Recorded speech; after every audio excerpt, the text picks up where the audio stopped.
Là, juste au cas où, j'ai mon masque. Préfères-tu que j'aille un masque ou le 2 mètres, c'est suffisant? 2 mètres, c'est correct. 2 mètres, c'est correct? Oui. Parfait.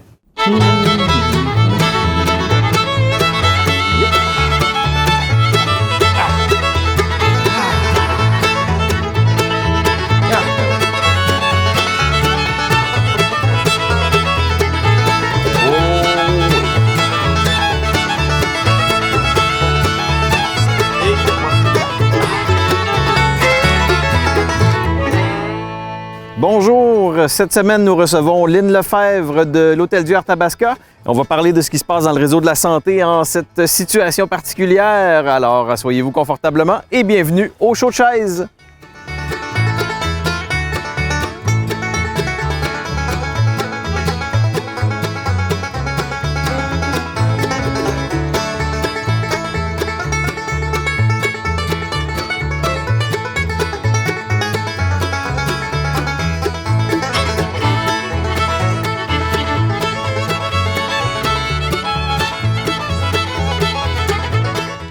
Alors, Lynn, c'est quoi exactement ta fonction ici à l'Hôtel-Dieu? Moi, je suis assistante infirmière-chef en salle d'accouchement. Ça fait 38 ans cette année que je fais ce travail-là. J'ai un peu travaillé, pas tout ici à Victo, mais j'ai travaillé ailleurs aussi. OK. Puis, peut-être avant d'embarquer dans le vif du sujet, le personnel infirmier, personnel de la santé, vous êtes vraiment sous les feux de la rampe, là. Oui. Comment ça va? Ça va bien, malgré tout. Il y a beaucoup d'adaptations à faire et du lâcher-prise, surtout du lâcher-prise, parce que le travail comme on faisait avant, il faut l'oublier. On est un centre où on est habitué de travailler avec les humains, de les coller, de les rassurer, parce que les femmes qui sont en travail, pour moi, je parle pour mon département, ont besoin vraiment de sentir qu'on est proche d'eux, qu'on les soutient.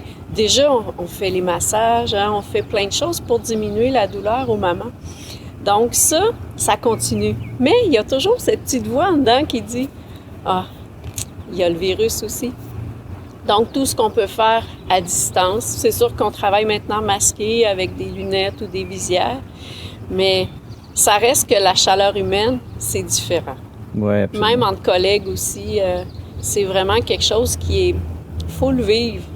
Puis je pensais pas vivre ça, vraiment pas, ce genre de travail-là. C'est froid. Ouais. C'est froid comme atmosphère. Ah ouais. Il faut toujours réfléchir. Est-ce que je suis correct? J'ai mon masque. OK, je peux y aller. J'ai pas mon masque. Je suis à 2 mètres. C'est quelque chose.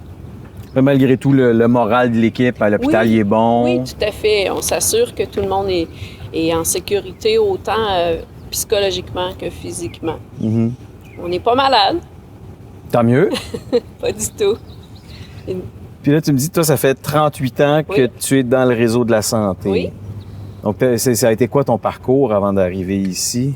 Eh bien, j'ai fait, premièrement, moi, je suis une technicienne. J'ai pas de bac, mais j'ai fait mon cours au Collège de Sherbrooke. Ensuite, quand j'ai terminé, c'était la crise économique. Donc, je suis partie travailler à Montréal, en salle d'accouchement. J'y ai travaillé 6 ou 7 ans. Puis ensuite, je suis arrivée ici à Victoriaville. Là, souvent, on suit notre conjoint, fait que c'est un peu ça qui m'a ramenée ici, dans la région. Tu as toujours été en natalité, périnatalité? Oui. Néonatologie, pédiatrie, obstétrique, c'est vraiment ce que j'aime.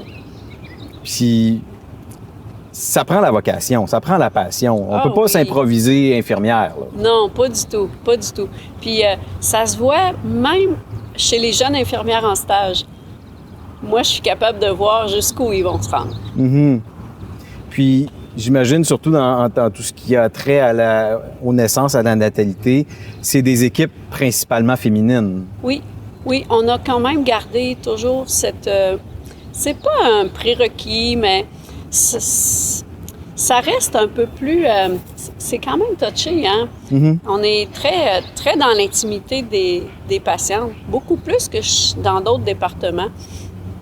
Puis, on a gardé ça comme ça, et j'ai travaillé à Montréal où il y avait un gars qui travaillait en obstétrique, mais il n'est pas resté longtemps. Non? Non. Mais sinon, partout où je suis allée, c'est seulement des femmes. Bien sûr, il y a des gynécologues médecins, mais c'est pas le même lien qu'ils empruntent avec la patiente. Fait que, non, je crois que c'est un domaine de femmes. Oui. Oui.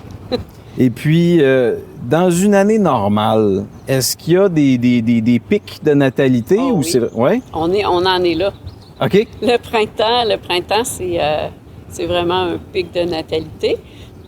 On a aussi des périodes, là, fin de l'été aussi, ou septembre aussi un peu.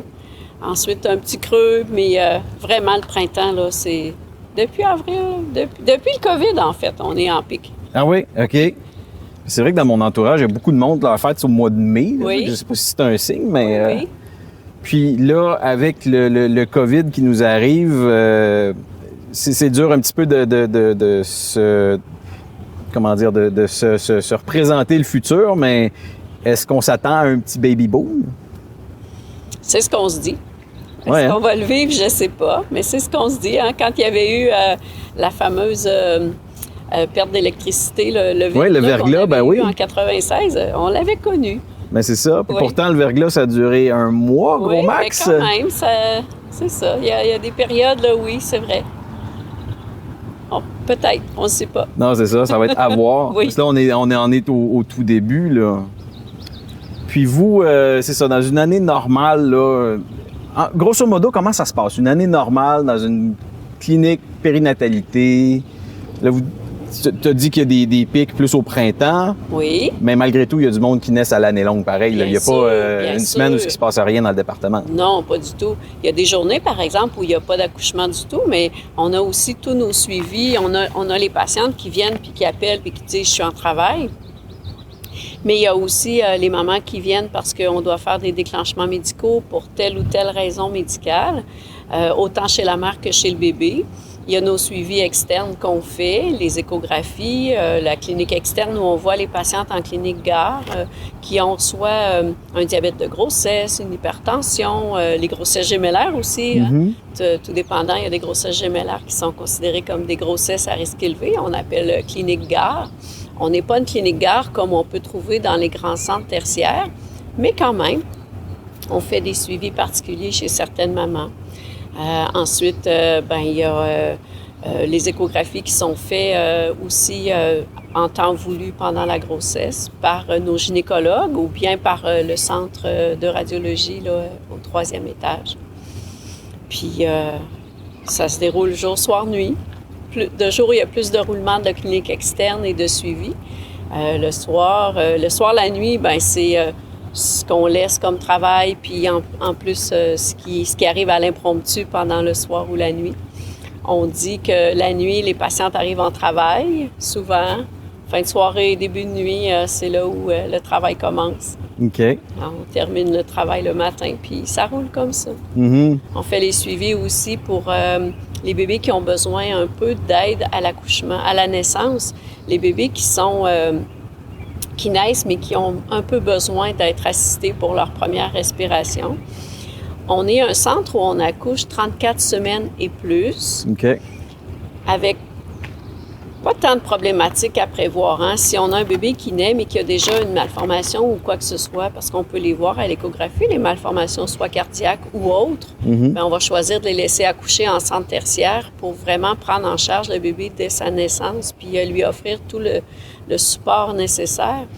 Mais si on a un bébé qui naît, qui est 34 semaines et plus, puis qui a besoin d'assistance, bien, on va lui offrir l'assistance voulue.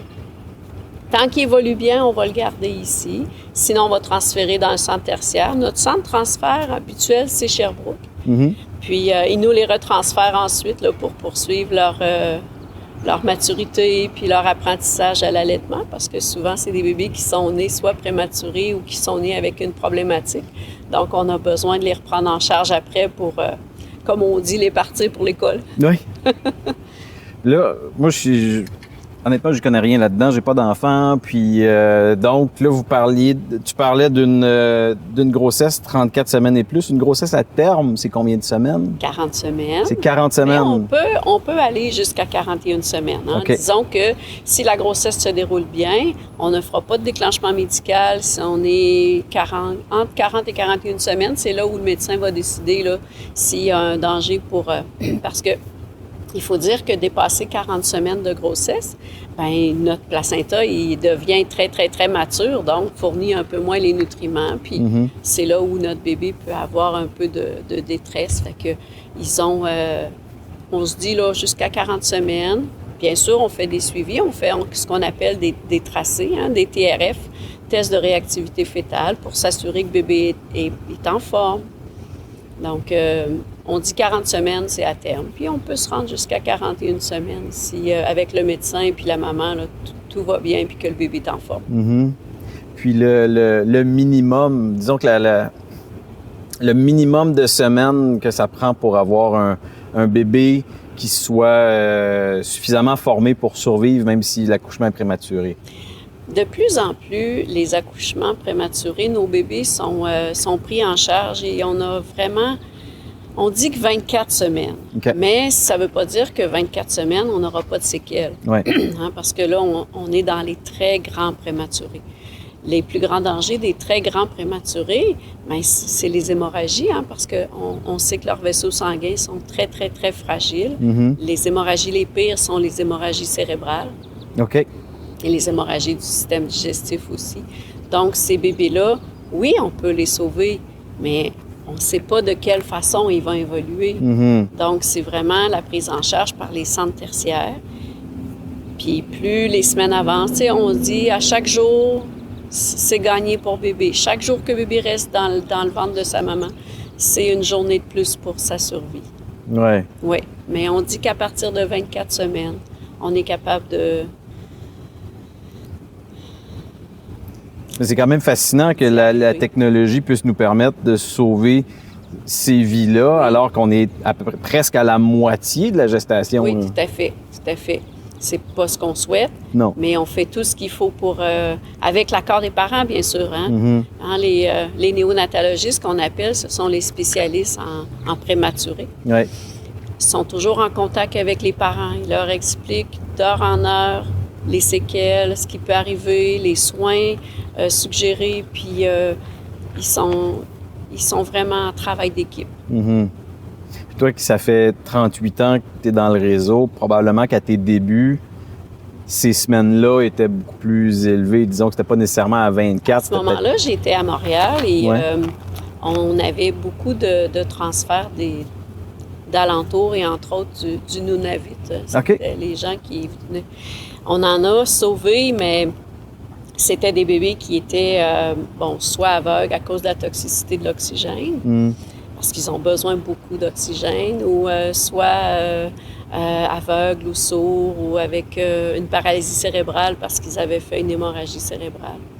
Mais oui, on en sauvait, mais ils n'étaient peut-être pas toujours en super forme après. Ouais. Maintenant, revenons au présent.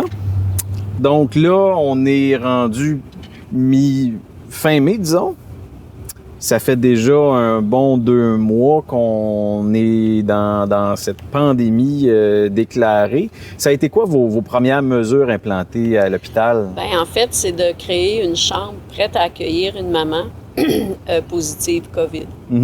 De façon sécuritaire, de se faire un plan d'action pour la prendre en charge et son bébé aussi.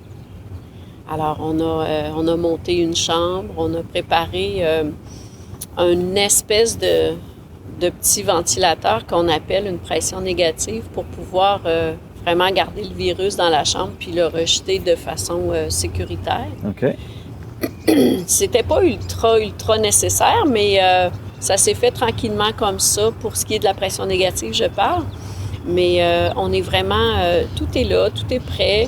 Maman arrive, on l'installe dans sa chambre, puis on fournit les mêmes soins. Bien sûr, au niveau du personnel, et un médecin et une infirmière seront dédiés à cette chambre-là. On prévoit que l'infirmière, si elle reçoit une maman COVID positive ou en dépistage, devra s'occuper seulement de cette famille-là afin d'éviter les autres familles qu'on appelle froid, parce qu'on a mis froid, tiède et chaud.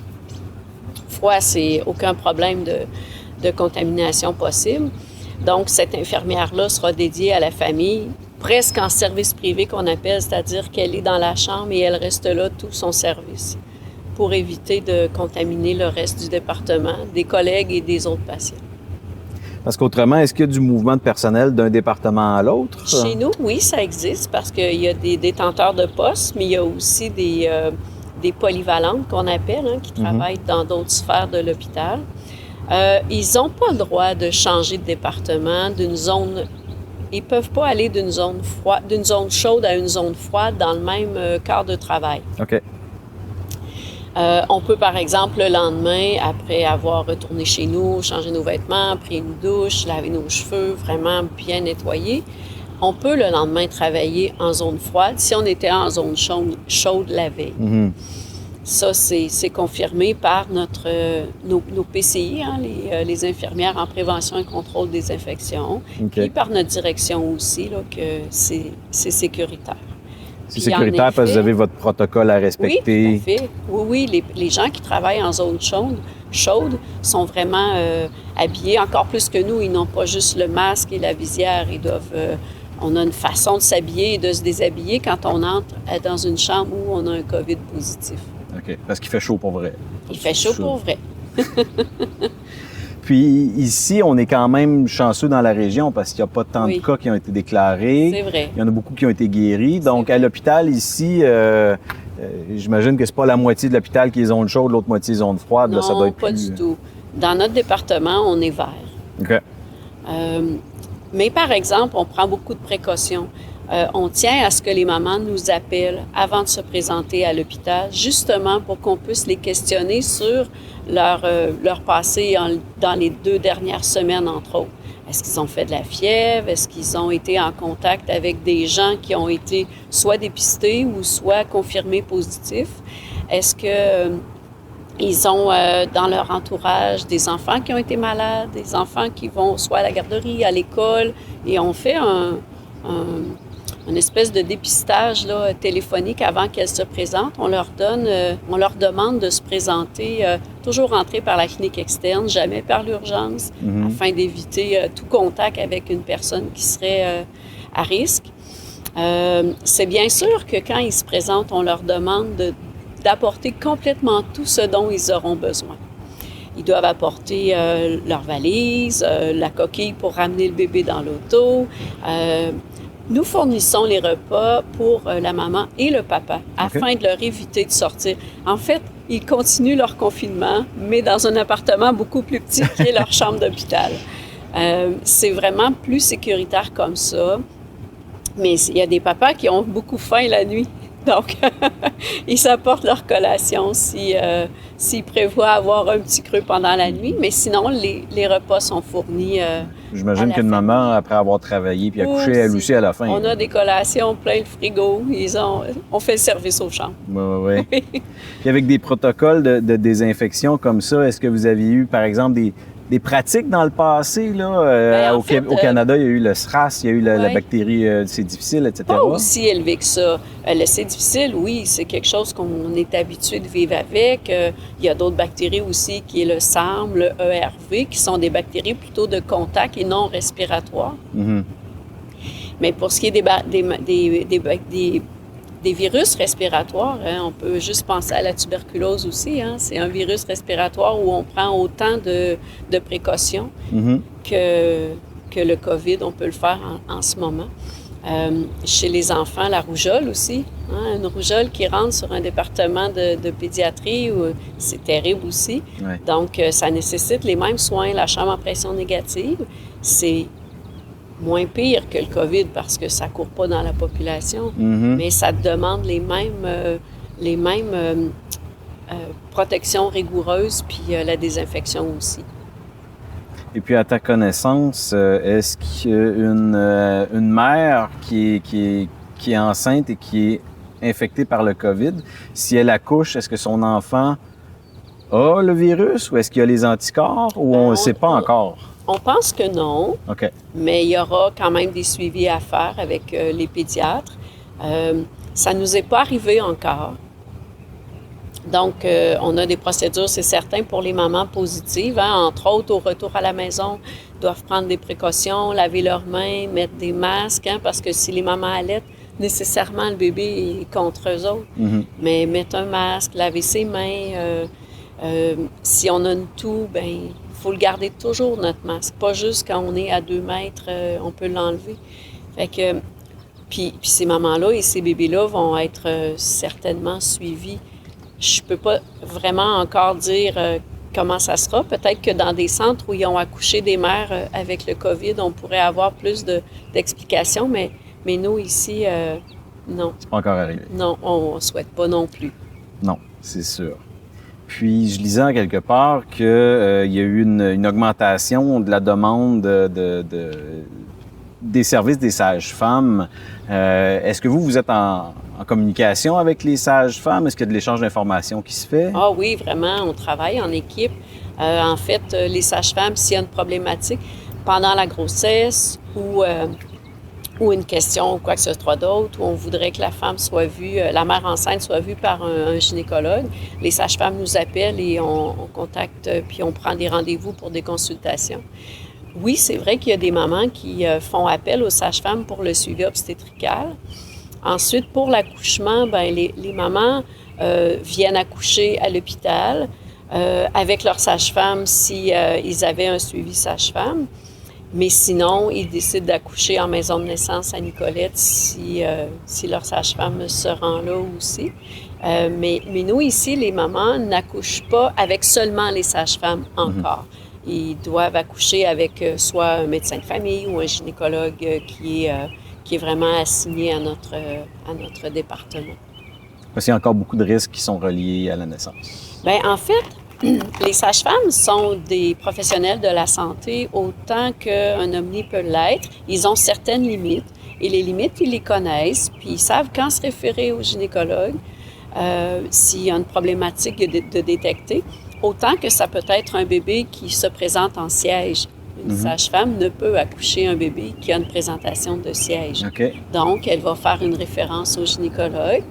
Puis ensuite, bien, nécessairement, tout dépendant, le gynécologue décidera avec la famille si c'est un accouchement par césarienne ou un accouchement en siège si aucune problématique de sécurité ne peut être pensée pour le bébé ou la maman.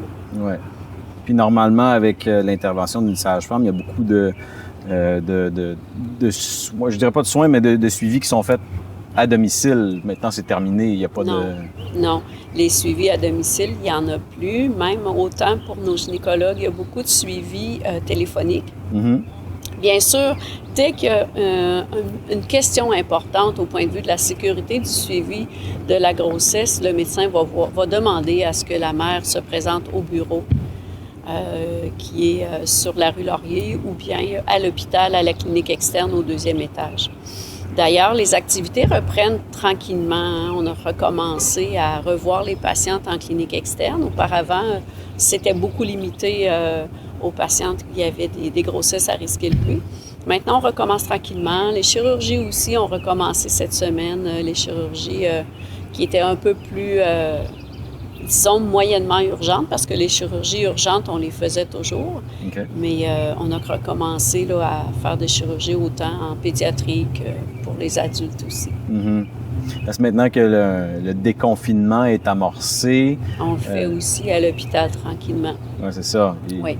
On travaille toujours avec masque et visière. On garde notre 2 mètres. Même chose pour la période des repas aussi. On est à 2 mètres. On est dans la même pièce, mais à 2 mètres. Puis tant qu'il y a 2 mètres, c'est correct. Donc, il faut limiter les gens qui mangent en même temps. On fait vraiment attention.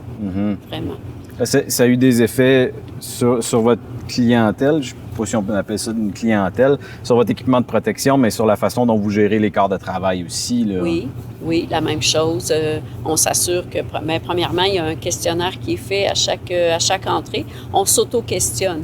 Est-ce qu'on a des symptômes? Est-ce qu'il y a eu quoi que ce soit? Si oui, bien là, on se réfère à notre supérieur, puis oui, on sera dépisté ou non selon ce qui arrive comme questionnaire. Mais on s'auto-questionne à chaque entrée au travail. C'est tenu par écrit là, dans les statistiques aussi, pour vraiment répertorier qui aurait pu...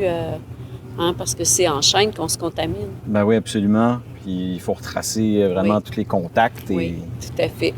Je m'informais aussi un peu à mes compagnes qui travaillent vraiment au département de chirurgie, au 7e étage. Puis, et on me disait que dans un même corps de travail, exemple, moi je travaille de jour, si les infirmières travaillent de jour, en jaune, eux autres, ils appellent ça zone verte et zone jaune. Donc, si elles travaillent en zone jaune, qui est un peu plus à risque, bien, ils restent dans leur coin. Ils mangent ensemble. Les filles qui travaillent en zone jaune, ils mangent ensemble. Ils ne se mélangent pas aux autres qui sont vertes. Alors, pour éviter vraiment l'autocontamination sur un département. Puis, ça semble fonctionner. Ils tiennent ça vraiment rigoureusement. Eux aussi. Fait que c'est vraiment comme ça partout dans l'hôpital. Chacun a implanté sa façon de travailler avec ses distances. Ça revient tout au même, là, mais comme les lieux physiques ne sont pas identiques, bien, on fait avec ce qu'on a sur chaque unité, mais tout aussi sécuritaire. C'est pas tous les départements qui ont la même réalité non plus. Il y en a plusieurs qui fonctionnent par rendez-vous. Oui. On n'est pas comme à l'urgence où là, il y a beaucoup de va-et-vient. Tout à fait. Mais même à l'urgence, il y a des règles à vérifier. Les filles qui sont au triage sont celles qui sont les plus dans les zones à risque parce qu'elles reçoivent tous les patients.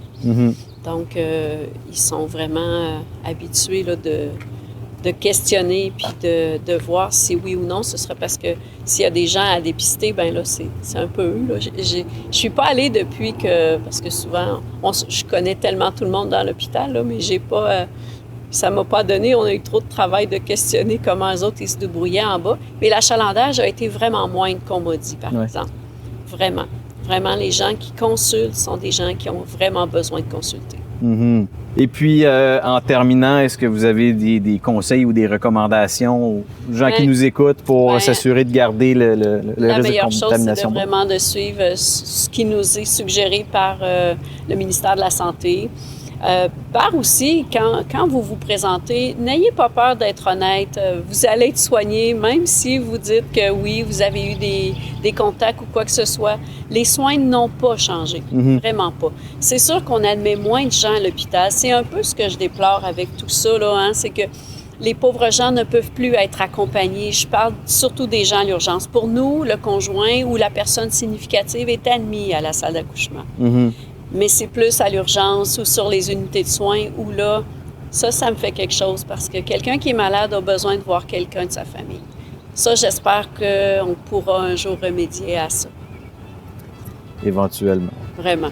Excellent. Bien, Lynn, merci beaucoup pour ton temps. Merci, ça m'a fait plaisir. Merci d'avoir été là.